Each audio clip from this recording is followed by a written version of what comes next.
Hello, and welcome back to our series of audio lessons on the book of Esther. We're happy you could join us today. Today we'll be looking at chapter 1 of the book of Esther. Let's begin by reading the first 9 verses. I'll be reading from the ESV. Now in the days of Ahasuerus, the Ahasuerus who reigned from India to Ethiopia over 127 provinces, in those days when King Ahasuerus sat on his royal throne in Susa, the capital, in the 3rd year of his reign, he gave a feast for all his officials and servants. The army of Persia and Media and the nobles and governors of all the provinces were before him, while he showed the riches of the royal glory and the splendor and pomp of the greatness for many days, 180 days.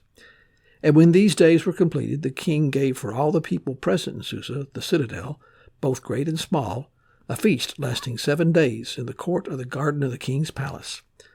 There were white curtains and violet hangings, fastened with cords of fine linen and purple to silver rods, and marble pillars, and also couches of gold and silver on mosaic pavement of porphyry, marble, mother of pearl, and precious stones. Drinks were served in golden vessels of different kinds, and the royal wine was lavished according to the bounty of the king. And drinking was according to this edict. There is no compulsion. For the king had given orders to all the staff of his palace to do as each man desired. Queen Vashti also gave a feast for the women in the palace that belonged to King Ahasuerus. In the opening section of Esther, we find Xerxes having a royal banquet in Susa. As mentioned in the introduction, Xerxes is the more familiar Greek name for Ahasuerus, and I'll be using that throughout the lessons. There were several men named Ahasuerus in the ancient times, and the author feels need to better identify him with the Persian Empire containing 127 provinces. This is the same Ahasuerus that's mentioned in Ezra 4. Another Ahasuerus is mentioned in Daniel 9, but he is almost certainly not the same man here in Esther. Daniel was taken into exile with the first exiles almost 120 years before Ahasuerus and Esther was born. The text calls Susa the capital. And there were many regional capitals, but 4 main ones. If you have a Bible with the section containing maps, I would refer you to it. This makes it a whole lot easier. Susa was the winter capital. It was in a valley about 100 miles north of the mouth of the Euphrates River. It gets very hot during the summer, but this is pleasant in the winter. Persepolis was the summer capital. It's in the mountains about 350 miles east of Susa. It's cold in the winter and pleasant in the summer. Babylon, about 200 miles west of Susa, was the administrative capital, and Ecbatana, about 200 miles north of Susa, was the treasury location. In Susa, all the power people throughout the empire were in attendance. His officials and servants, the leaders of the armies of the Medes and Persians, nobles and governors of all 127 provinces. His grandfather Cyrus had only 120 provinces in Daniel 6, so the empire's grown since then. As discussed in the introduction, Xerxes was laying the groundwork of public relations in advance of his plans to conquer Greece, something Cyrus attempted but failed. He held a 180-day exhibition in which he displayed all the riches and power of Persia. Feasting would, of course, been included. There's been a debate about whether all the officials from all the provinces showed up at the same time and stayed the entire 180 days, or if this was a kind of a come-and-go event where dignitaries from prescribed provinces would come at certain times, take the tour, leave, and then the next batch would arrive. If all came at once, it's estimated there would have been over 15,000 guests for whom to provide for 180 days. But from Persian records, that wouldn't have been unusual. However, considering the lavishness and the length of the event, that would have been a significant financial outlay, even for the king of Persia. Perhaps more importantly, all the nobles being out there and for the entire time may have led to a leadership or power vacuum in certain provinces, which might have led some ambitious men to make a claim to power and cause a rebellion, particularly in some of the more remote provinces. Think of Israel. They had a history of rebellion, and there wasn't even a power vacuum. This was followed by a very elaborate 7-day banquet. Beginning here, the language seems to support the idea that all the dignitaries were there for all 180 days. The banquet was for all the people present in Susa, not just those who lived there. Of course, that would have included visitors as well. If this had been a rotating event, not all the dignitaries would have been treated to the banquet and possibly seen as an insult to some. As we see in verse 9, Vashti was also given a 7-day banquet for the harem, presumably in the harem quarters. Mixed feasting, that is, men and women together, was not culturally prohibited, but the harem was different. The queen and the family, that is, minor children, along with the king's concubines, lived in the harem. The women of the harem, except the queen, rarely left the harem quarters, and then only when called for by the king. Other than the king, the only men allowed to the harem were the king's trusted eunuchs. Excavations of the Susa area by the French in 1851 and again in 1884 revealed that the city covered more than 5,000 acres. It was divided into 4 districts. East of the city center was the business and residential district. To the west, on a small hill, there was a citadel. The text sometimes calls the entire city the citadel, but this was a specific area that was truly the citadel. A small fortress was there.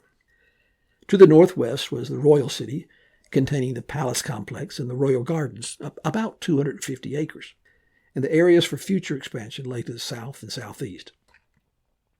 The main portion of the palace was about 820 feet by about 490 feet, and the king's garden, or the banquet hall, was about 330 feet square. It was on the north side of the building, central to the building. The whole palace covered about 12 acres. The royal palace contained 3 interior courts. On the east side, there was a large military court with a garrison stationed there to protect the king. A central court was used for entertaining minor guests, kind of a sitting room. And on the west side, a court that led to the throne room and Xerxes' throne. Now there was another throne in the king's garden used for special occasions, such as this 180-day exhibition, but the one in the courtyard was used for everyday activities. It is in this courtyard through which Esther walked to see the king. The harem area was along the south and west of the palace.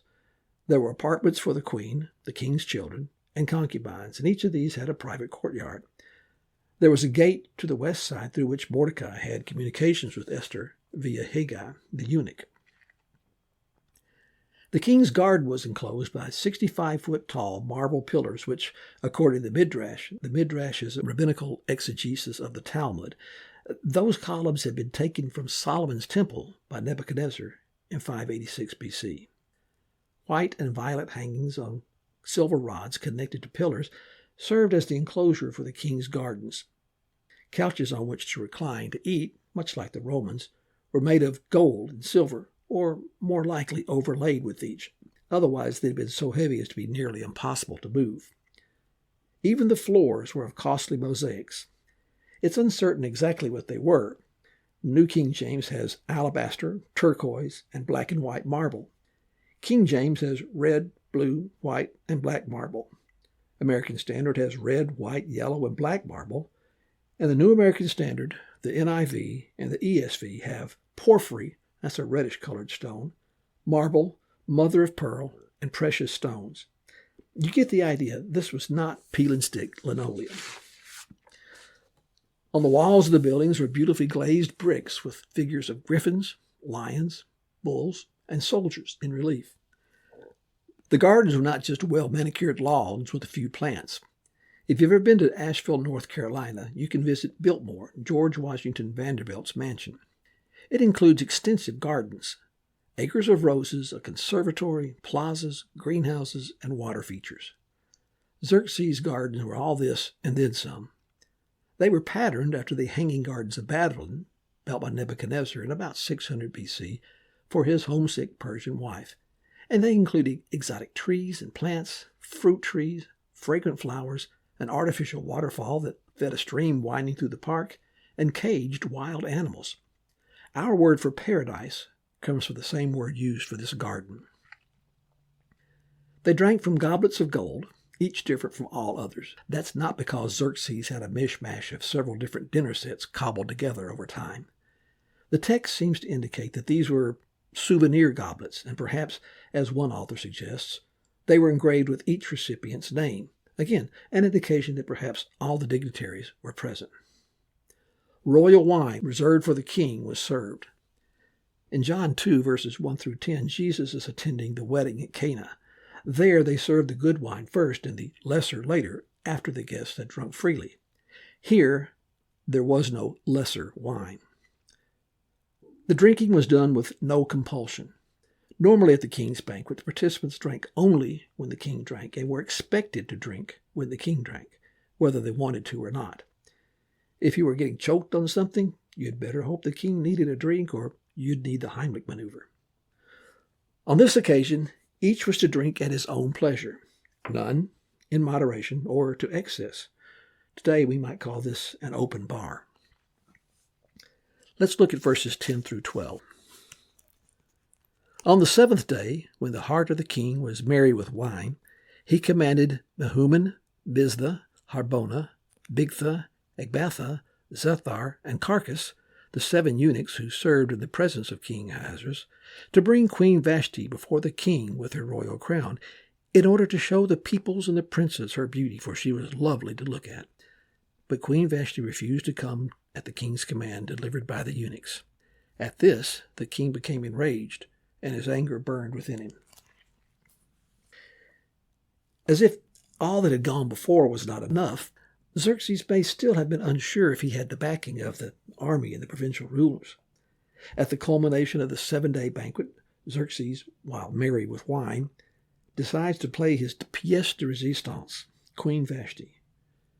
She is described in various translations as lovely to look at, beautiful, beautiful to behold, fair to look on. She is the stereotypical face that launched 1,000 ships. Xerxes sends 7 eunuchs to fetch Vashti. Now, why would 7 eunuchs be needed? Wouldn't one messenger with the authority of the king be sufficient? It's supposed that 7 were sent because 7 would be needed to carry Vashti back on her royal litter. Imagine the dramatic and majestic interest this would have produced. The queen, perhaps the most beautiful woman in the empire, will make a grand entrance and be slowly carried down the center of the long banquet hall with all the pomp and circumstance of royalty, giving all the dignitaries a glimpse of what we fight for. This might have been more inspiration to go to war than anything else displayed in the previous 180 days. You can imagine. The stage is set. Excitement and anticipation fill the air. At the gate of the king's garden stands a lone eunuch. He whispers something into the ear of one of the court officials. The court official's face turns pale. He commences the long walk down the banquet hall, leans into the king's ear, and whispers, "Queen Vashti refuses to come." Why would she refuse? She was the queen, yes, but even she had to obey the king. Several theories have been put forth for her refusal. One says she refused the indignity of appearing before an audience of drunken men and women to be displayed as a trophy wife, and thus risk losing the respect that she was due in the harem and among the people. She didn't want to be exploited and placed on exhibition like some prized heifer. So in this matter, she had no respect for Xerxes. Another says that Vashti was the great-granddaughter of Nebuchadnezzar, a Babylonian, and Xerxes was the son of Darius, the grandson of Cyrus, a Persian, the Persian king who defeated the Babylonian Empire. Xerxes was not the firstborn of Darius, that's the normal progression of a line, but he was the firstborn after Darius became king. Perhaps she held some animosity against the Persians in general and Xerxes in particular. There is one source that claims she thought Xerxes as the stable boy of her father, that is, Nebuchadnezzar. Possibly she considered herself a more legitimate heir to the throne than Xerxes, since he was not the firstborn. He was number 2, at least. Her refusal may have been meant to humiliate Xerxes. Another says, well, Vashti was holding a party in the harem. In the ancient Middle East, as well as today, hospitality was of the utmost importance. Had she left, even at the summons of the king, it would have been an insult to her guest. So, naturally, the proper response here was to decline leaving her guests. Xerxes surely would have or should have known this, but apparently was either too drunk or too self-absorbed to know or care. One author suggests she may have been pregnant with Artaxerxes and refused to come because she, at that time, did not have her girlish figure. If so, she might easily have excused herself, stating her condition. The empire-wide exhibition had lasted for 180 days, and Xerxes would have been busy escorting the dignitaries from Susa to Babylon to Ecbatana. If she had not seen him during that time, which was possible, remember, we'll see that as Mordecai was trying to convince Esther to go to the king, one of her defenses was that Xerxes hadn't seen her in a month. If all this was true, she easily could have been 6 to 7 months pregnant. The banquet was in 483 B.C., the third year of Xerxes' reign, and Artaxerxes took the throne at age 18 after his father was killed in 464 B.C. Do the math. There is one more disturbing suggestion. Some of the ancient Talmudic writers suggest that Xerxes' command for her to appear before the gathering with her royal crown implied she was to wear only her royal crown. And this would have been in character for Xerxes, especially being drunk. It's telling what being in a drunken state will do to you. Here is a man who should have been protecting his wife from insult, embarrassment, or exploitation, was the very one whose actions would cause it. I doubt if he was sober such a request would have been made. When Esther appears before him in chapter 5, Xerxes is very concerned about her. He says very tenderly to her, "What is it, Queen Esther?" Whatever the reason, and it could have been a combination of any of these, she refused, and Xerxes becomes enraged. The same word elsewhere is translated wrath, and its various definitions say determined and lasting anger, an extremely violent rage, fury, vehement indignation, a cherished anger. Let's finish off the chapter, beginning in verse 13. Then the king said to the wise men who knew the times, for this was the king's procedure toward all who were versed in the law and judgment, the men next to him being Carshena, Shethar, Admatha, Tarshish, Meres, Marsena, and Memucan, the 7 princes of Persia and Media, who saw the king's face and sat first in the kingdom. According to the law, what is to be done to Queen Vashti because she has not performed the command that King Ahasuerus had delivered by the eunuchs? Then Memucan said in the presence of the king and the officials, "Not only against the king has Queen Vashti done wrong, but also against all the officials and all the people in all the provinces of King Ahasuerus. For the queen's behavior will be made known to all women, causing them to look at their husbands with contempt, since they will say, 'King Ahasuerus commanded Queen Vashti to be brought before him, and she did not come.' This very day, noble women of Persia and Media who have heard the queen's behavior will say the same to all the king's officials, and there will be contempt and wrath in plenty. If it please the king, let a royal order go out from him, and let it be written among the laws of the Persians and the Medes, so that it cannot be repealed, that Vashti is never to come again before King Ahasuerus. And let the king give her royal position to another who is better than she. So when the decree is made by the king, as it proclaimed throughout his kingdom, for it is vast, all the women will give honor to their husbands, high and low alike."